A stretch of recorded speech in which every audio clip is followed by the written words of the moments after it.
Programang ito ay rated SPG. Striktong patnubay at gabay ng magulang ang kailangan. Maaaring may masiselang tema, lengguwahe, karahasan, sexual, horror o droga na hindi angkop sa mga bata. Hindi naman nakapagpigil itong si Tanggol na sigawan nga ang kanyang tunay na ama na itong si Ramon dahil nga sa kadahilan ng pinatuloy nga nito ni Ramon itong si Marites sa kanilang palasyo dahil nga hindi akalain ni Tanggol na magagawang magdesisyon ng kanyang ina na sumama na nga dito kay Ramon dahil sa pagmamalupit ng Tony Rigor.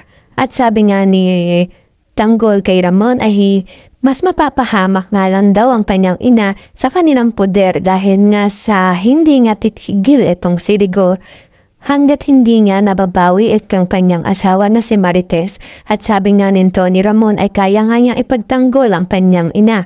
Kaya nga wag daw siyang mag-alala. At sabi nga ni Tanggol ay kung mahal mo talaga ang aking inay ay hindi mo hahayaang mapahamak pa siya. Kung kaya naman nagdesisyon sila na bumalik na nga lang itong si Marites sa kanilang tahanan. At taabaman nga natin kung ano pa ang mangyayari dito nga lang yan sa FPJ's Batang Quiapo.